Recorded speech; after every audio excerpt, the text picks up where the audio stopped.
A former cop has put together hundreds of case files regarding clusters of missing persons in national parks where the circumstances are flat out strange, but don't expect any answers from the Park Service.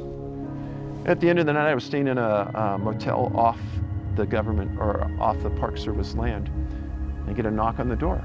The person who confided in law enforcement veteran David Paulides was a government employee who told one heck of a story about people who vanish in national parks, places like Yosemite, but also national forests, including the Toyabe, west of Las Vegas. In the years since the knock at the door, Paulides has scoured small-town newspaper archives and pestered federal agencies for records. He found so many cases of missing people that a planned book became two, filled with more than 400 cases of people who went into national parks but never came out. People disappear in the wilds all the time, and we're talking about something different. These were unusual things that don't make sense, that happen to cluster together in 3 to 4, sometimes as many as 20, 30 people missing at one location. The individual cases are strange enough, Paulides says, but stranger still were the reactions of federal agencies when he asked for public records. And when we FOIA'd them, we got a response back that they don't keep any lists of missing people. The response was not only no, but hell no, he says. So he began putting his own list together and discovered what appears to be nearly 30 clusters of disappearances in national parks and forests, cases which meet a narrow set of odd characteristics. The people who vanish often do so right under the noses of others, in many cases of kids, their parents' noses. Being parents and being responsible people, we understand there's no way my son or daughter wouldn't know the way back from being just down the road getting the ball. But it happens all the time. It happens all the time. The missing defy logic. They hike uphill, for instance, often steep climbs. Children as young as 2 or 3 are found a day or two later many miles away and over mountain ranges. Some kids are found in phenomenal distances away that would make no logical sense to any parent. Weird things happen to their clothing. The missing often shed their clothes right away, even in bad weather. Clothes are found sometimes neatly folded, but not the people. The ranger described to me, if you were standing straight up and you just had your shirt or just had your pants on and you melted directly into your pants, that's what it looked like to him. The pants were laying on the ground in a very neat pile. The missing defy normal search and rescue practices. Bodies are found in places that are all but inaccessible, or they're found in the open, in areas that were repeatedly searched earlier. Bloodhounds or other tracker dogs are often befuddled. If the dog can't find a scent, that's a red flag. If a dog, a canine dog, a trained dog, is put on the scent at the point last seen, and it lays down and it doesn't want to track anymore, red flag. And that happens more than you think. Nevada doesn't have a major cluster, but it has plenty of cases. Children who vanished around Lake Tahoe, in the center of the state near Tonopah, and at Mount Charleston. In 1966, 6-year-old Larry Jeffrey of Henderson disappeared while playing with his 2 brothers, setting off a massive 16-day search by as many as 1,000 men. Former Sheriff Ralph Lamb remembers it clearly. Walked away from camp. Never did hear from him, never did see him, never did find him. We had hundreds of people there working, almost shoulder to shoulder. There's no large predators per se. So we can't worry about mammals taking him. And he was in a fairly remote area where there's no vehicular access, so there's no car abduction. This boy just walked into oblivion. And in an age where you have aircraft up looking for the boy, you have 800 people scouring the mountain. You should be able to find him. That coupled with, if he was deceased, part of that ongoing effort is bringing in cadaver dogs. The odor coming off the body, they should have found that. They didn't.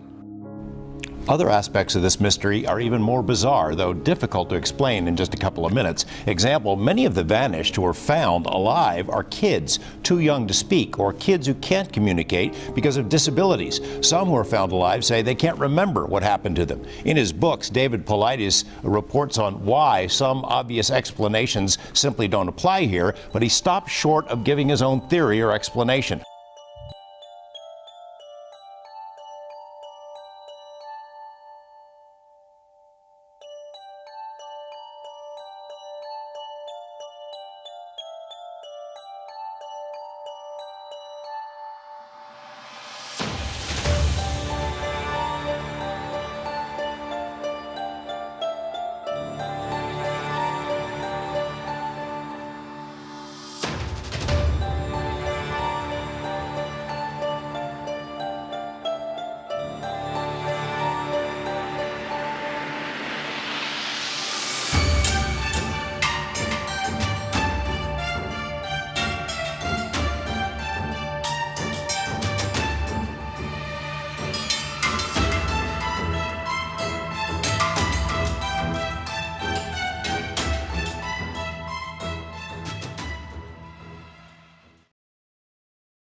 I know you've been haunted by the case of 14-year-old Stacy and Aras or Aris.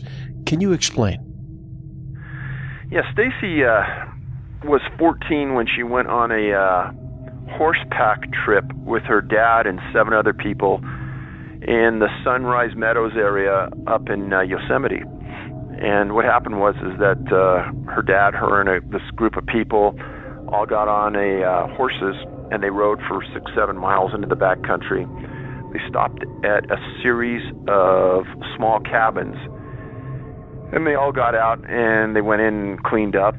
Stacy cleaned up, and she came out and she told her dad that she was going to go outside and take some pictures with her camera. And there was a 71-year-old man that was on the trip that was sitting on a boulder about 100 feet away, and she told her dad, hey, I'm going to go sit with this man and take pictures of the view out over this lake. Her dad and everybody there saw her go walking over to this boulder with the man, take these pictures. And she told the man that she was going to walk down the hill 100 yards to the lake and take some pictures of the lake and be right back. And everyone saw her leave the man. The man continued sitting there. They're about 10,000 feet in elevation. She walks down this boulder field into this tree-lined area around the lake, and that was the last time she was ever seen. She never came back. And there was a absolute massive search for the girl.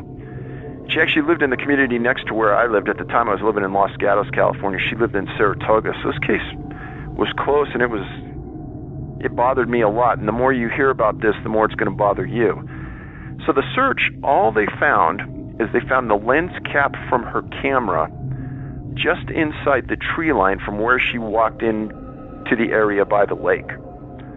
And I spoke to her uncle, who went to the scene and assisted in the search, and said, hey, Dave, it was comprehensive. It was intense. It went on formally for 10 days, informally for 2 weeks.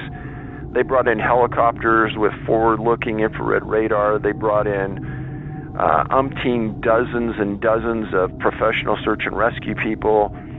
They found nothing. He says, the only thing we found was that lens camp. There were no other tracks. There was nothing. It's like she vanished. So there was essentially nothing about that case for 25, 30 years. I made a request on it through Yosemite for the Freedom of Information Act to get a copy of the report. A special agent for the Park Service named Yu, last name Y-U, called me and asked me why I wanted the report.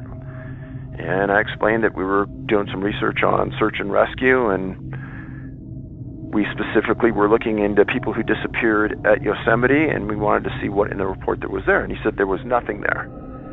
And I said, well, are there any suspects? Is it a criminal case? He said, no, it's a missing person case. I said, has anybody looked at it in the last 10 or 20 years? He says, not that I can think of. And I said, so there's no suspects.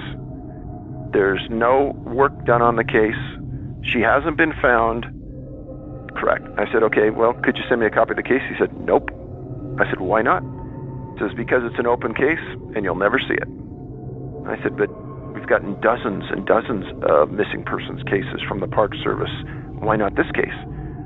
He goes, you'll never see it. And we got off the phone. I went to my local congressman in Campbell. I appealed through him. His representative in Washington, D.C. met with a representative from the Department of the Interior, and I got an answer back saying they won't release the case. The family of Stacy got a hold of me. They publicly asked for the case. It was denied. They made an appeal through the Park Service so the family could read the case. And this is dragged on, I think, for 2 or 3 years, and they still haven't seen the case. So what happened to Stacy? Don't really know. But according to the Freedom of Information Act, and what the law is intended to do is to give us access to information that our government has. This isn't a criminal case. There are no suspects. There's no crime that is thought to have occurred. Nobody can explain to me or that family why we can't see that case. And in order for you to know, the real story behind it, you need to know what happened. And that is exactly what you're trying to accomplish here. And isn't FOIA, Freedom of Information Act, isn't that our right as tax-paying citizens to obtain without being questioned? And the amusing part about that is that when Obama came into office, he talked about a new phase of openness in our government. And honestly, I'm shocked that, I mean, it's typical for the Park Service to refuse us. I'm shocked that they're refusing that family. People have asked me if I've ever had this silence around me before. And one time I was hunting with a friend who was in his 60s, and we were way up in the Northern California mountains in the middle of nowhere. And beautiful day, wind was blowing a little bit, and we're walking together, and something struck me, and I stopped and I said, "Frank, you hear that?" And as quiet as this phone line is, that's how quiet it was. And we looked up to the top of this Douglas fir tree a couple hundred feet up, and the tree's blowing. There's no sound in the forest. There's no squirrels. There's no leaves rustling. And he went and he sat on the other side of the tree. I sat on the near side of the tree, kind of watching each other's backs. We sat there for 30 minutes. And then all of a sudden, the sound came back. And things, I can't explain this, but things felt normal again. But it was an abnormal sense. He goes, "Dave, I've been in the woods 55 years. I've never, ever felt or seen that happen before." And he goes, "I can guarantee something was going on, but I don't know what it was." So people who have followed the books and followed my interviews, I don't discount anything, and I don't point a finger at anything. That's right. Now, you've been extremely professional about this whole thing. It'd be very easy for you to go in one direction or another, but you will not do that. And I could tell you that we've had probably 10 term paper length responses as to what's happening here. It's staggering what the amount of has been generated by people on this. And I think all the people are passionate, all of them are informed, and I think that we all go to that place in our mind that we know the most about. If you know the most about UFOs, maybe you go there. If there's another crypto topic, maybe you go there. And if you're a conspiracy believer and you think that the government might be taking us, maybe you go in that area. And you got the satanic cult abductions as well. That's another one. Absolutely. Yeah. But I think that it's hard to pin one culprit in these because they're so vast.